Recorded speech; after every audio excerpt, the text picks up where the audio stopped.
मैं काम करने पहुंच गया तो बड़े बड़े होर्डिंग बैनर फ्लैक्स दे दिए कि जो उपयुक्त स्थान दिखाई दे ले जाओ और लगाओ। मैं तत्काल प्रारंभ हो गया। बड़े बड़े नारे, अब की बार 400 पार, आएंगे तो मोदी ही मोदी है तो मुमकिन, तमाम नारे लगे हुए। मैंने भी सबसे पहले सबसे बड़ा वाला उठाया, अब की बार 400 पार, और ले जाके लगाया पेट्रोल पंप पर। बहुत अच्छे। आगे निकला तो रास्ते में एक पोस्टर लगाने वाला था, सब्जी मंडी पड़ी, सब्जी मंडी में खाली जगह देख के पोस्टर चिपकाया, और निकलने ही वाला था कि नीचे टमाटर वाला टमाटर बेचा था। मैंने कहा भाई क्या भाव? तो कहने लगा 200 रुपए किलो। उसने भाव बताया, मेरी नजर अपने ही लगाए पोस्टर पे पड़ी जिसपे साफ लिखा था, ना खाऊंगा। अच्छा, मेरी ये हरकत गुरुजी बहुत देर से कुछ कांग्रेसी देख रहे थे, कहने लगे आदमी तो बढ़िया है, हरकतें हमारे नेता जैसी करता है। ले जाके बिठा दिया चुनावी कार्यालय में। मैं भी बैठा रहा उनके चुनावी कार्यालय। अचानक मुझे ध्यान आया आखिरी पोस्टर चिपकाना तो रह ही गया। वो पोस्टर मैंने उनके चुनावी कार्यालय के बाहर लगा दिया। सही पोस्टर सही जगह लगाया तो फिर जोरदार तालियां सबकी। आखिरी पोस्टर चुनावी कार्यालय कांग्रेस के बाहर लगा दिया जिसपे साफ लिखा था, आएगा तो मोदी। बहुत अच्छे, जिंदाबाद भैया। तो तनाव आदमी किसी भी बात के लिए बिल्कुल नई चीज सुनाता हूं। मैंने अभी कुछ दिन पहले देखा कहीं, वो एक आदमी था, जब ऑफिस जाता रहता था तो रास्ते में एक मेरा बिल्कुल घर पड़ता था, मेरे घर के ठीक सामने वो एक जगह रुक जाता और एक सांड खड़ा रहता था वहां पे। तो वो सांड को देख के बड़ा टेंशन में आ जाए, वैसे हंसते गाते जाए, वैसे तनाव में आ जाए। एक दिन देखा, 2 दिन देखा, 3, मैंने कहा ये आदमी रोज यहाँ आके क्यों तनाव में आ जाते हैं, नहीं समझ में नहीं आता। फिर एक दिन आया हुआ तो फिर आके खड़े हो गए, 10 मिनट फिर तनाव में। फिर वहां से मेरे पास आए, कहने लगा भाई साहब ये मेरी अटैची पकड़ेंगे आप? मैंने कहा रख दीजिए। क्या काम है? कहते हैं रुक जाओ यार, बहुत टेंशन रहता है मुझे। गए, सांड पे चढ़ गए, दोनों हाथों से दोनों सींग पकड़ लिए, सांड स्टार्ट हो गया। वाह। वो उसने ड्राइविंग कर दी, ऐसा पटका, चारों खाने चित्त, पैर टूट गया, हाथ टूट गया, सिर फूट गया। अस्पताल लेके गया। मैंने कहा यार तुम इतने अच्छे आदमी हैं, यहां लेटे हो, हंस रहे हो, और क्या हो गया था? कहने लगा कुछ नहीं यार, मैं तो रोज निकलता था और यही सोचता था कि यार ये सांड अगर किसी दिन मुझे पटक दे। वाह। और 1 हफ्ते से तनाव था मुझे, ये रोज रोज का टेंशन तो खत्म हुआ। वाह, बहुत अच्छे, वाह। तो ये रोज रोज का तनाव किसी भी प्रकार से खत्म होना चाहिए। आप लोग कभी समझ, जिसका आधा दिमाग खराब होता है वो कभी बन जाता है, और जिसका पूरा होता है वो उनको बुला के कभी सम्मेलन कराता है। बहुत अच्छे, वाह वाह, जय हो। हम तो अभी आ रहे थे गुरुजी, तो सामने ही अभी हमने देखा कि जैसे ही हम नोएडा क्रॉस कर रहे थे, 2 लोग खड़े होकर के आपस में गाली गलौज कर रहे थे। बड़ी देर हो गई देखते हुए। फिर रमेश मुस्कान जी गए, उनको समझाया। जब इन्हें समझाया तो उनकी गाली गलौज बंद हुई और मारपीट शुरू। बहुत अच्छे। जैसा कि बताया गया, अच्छा बहुत बहुत स्वागत, बहुत स्वागत।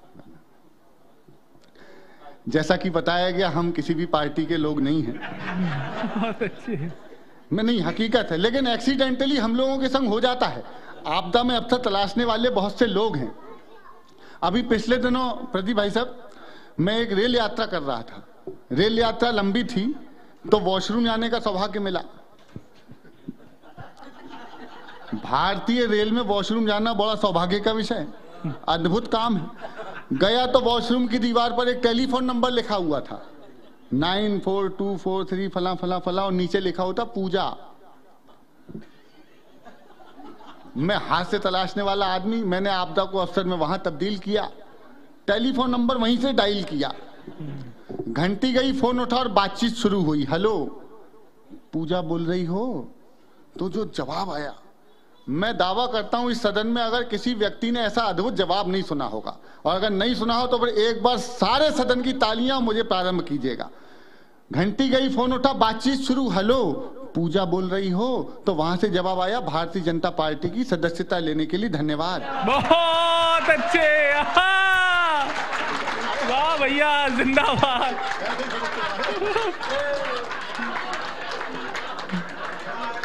वाह भैया, जिंदाबाद। पंछी फंस गया जाल में।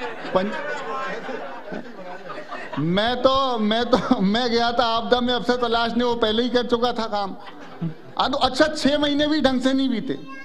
उसी नंबर से भाई साहब एक दिन फोन आ गया, हेलो सुदीप भोला जी, पूजा बोल रही। बहुत अच्छे। हाँ, मैंने कहा बोलिए। कहना बोलिए कुछ नहीं, सदस्यता ली थी, लोकसभा का चुनाव है, काम करना है, आ जाओ। बहुत अच्छे। मैं काम करने पहुंच गया तो बड़े बड़े होर्डिंग बैनर फ्लैक्स दे दिए कि जो उपयुक्त स्थान दिखाई दे ले जाओ और लगाओ। मैं तत्काल प्रारंभ हो गया।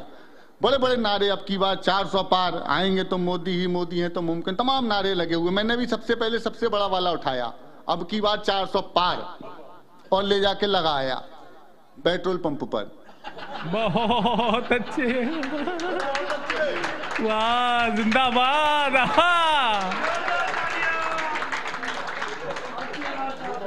अब की बार लेकिन अपन ने 250 के आगे नहीं बढ़ने दिया।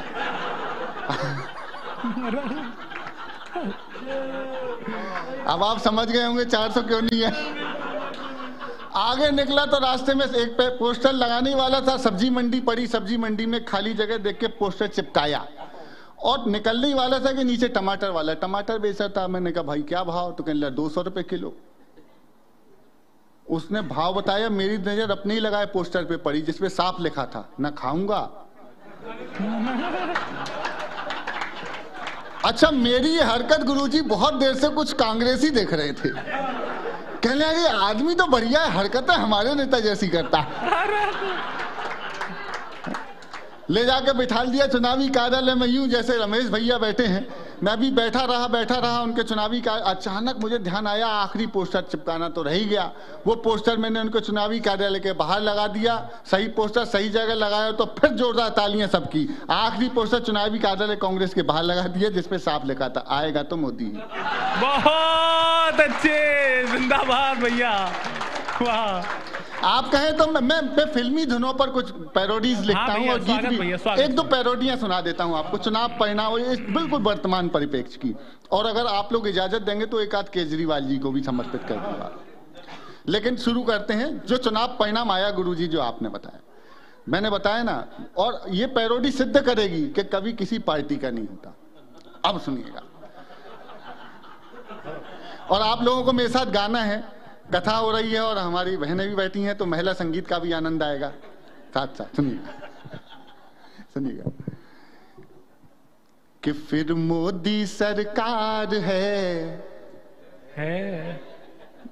वोट नहीं डालने हैं, अपन को गाना है भाई। अब तो 400 पार के लायक गालो मेरे साथ आप कि फिर मोदी सरकार है, संग नीतीश कुमार है, 400 के पार है। नहीं। अरे नायडू जी से प्यार है, दीदी से टकरार है, राहुल भी दमदार है। तो फिर 400 के पार।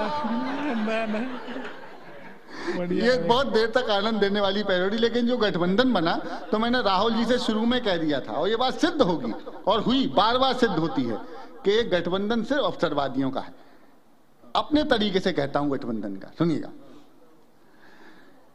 कि ये गठबंधन का धागा तुम जोड़ न पाए रागा, कान खोल के सुने कांग्रेसी तुम्हारा वहां नहीं तुम। और फिर भी कहते हम किसी पार्टी के नहीं है। हाँ?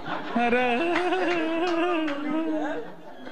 नहीं तो मैं सिद्ध करता हूं, सुनिए कि दीदी ममता से बढ़ी हुई दूरियां, झाड़ू वाले की हाय मजबूरियां, मौका ताड़ रहे शरद पवार जी। देखिए मैं तो आया तो हम तो रोज नेताओं को लपेटते हैं, आप लोग जानते हैं। तो मैंने रमेश भैया से पूछा, मैं कहा रमेश जी हम तो राजनीतिक पैरोडियां लिखते हैं, ये तो राम कथा है, हमको किन बातों से बचना चाहिए? कहने लगे बस बेटा इन्हीं बातों से बचना। बहुत अच्छे। आखिरी पैरोडी कि दीदी ममता से बढ़ी हुई दूर मजबूरियां, झाड़ू वाले की हाय मजबूरियां, मौका ताड़ रहे शरद पवार जी, पलटी मार गए नीतीश कुमार जी। दे डीएम के सनातन को गाली, सीपीआई ने डपली उठा ली, और तुम्हें छेड़ते रहेंगे ये सपाई, और देख के कहेंगे भाजपाई। बस इतनी है, बहुत अच्छे। आगे नहीं सुनाऊंगा क्योंकि राम कथा का मंच है। एक काम और हुआ दिल्ली में, 5-6 महीने केजरीवाल जी कुछ बोले नहीं जब से सिसोदिया जी अंदर गए। 5-6 महीने कुछ नहीं बोले, तो मैंने रमेश भैया से कहा, मैंने कहा भैया खामोश क्यों हैं? कहने लगा हो सकता है रायता समझ के फेविकॉल पी लिया। बहुत अच्छे। तनाव में आने का काम नहीं है। आप लोग तो कितना हंस रहे हैं, खिलखिला रहे हैं, अगर हंसने हंसाने की बात पे भी कोई हंस नहीं रहा हो तो पता नहीं किसका टेंशन लेके बैठा। बहुत अच्छे। वो परसों के कवि सम्मेलन में एक बहन जी बैठी हुई सामने, मैं हंसाऊं गुरुजी, पैरोडियां सुनाऊं, वो हंसने की जगह और तनाव में आए। मैंने कहा बहन जी मुझसे कुछ गलती हो गई क्या? कहने नहीं गलती कुछ नहीं है बेटा, तेरी शकल मेरी सास से मिलती है। बहुत अच्छे। वाह। तो अगर मेरी शकल किसी की सास से मिलती हो तो मैं देखिए, ईश्वर की अद्भुत कृपा है, ईश्वर की बहुत कृपा है। ईश्वर की कृपा से मेरी एक साली है।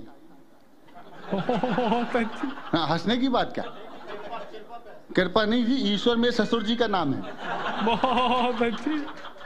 ईश्वर में मेरी तो जब पहली बार शादी हुई, पहली बार, हाँ, तो होने वाली ससुराल पहली बार गया तो मेरी पत्नी आई तो दही बड़े लेके आई। मैंने दही बड़े खाए, शादी हो गई, जिंदगी खट्टी मिट्टी चल रही है।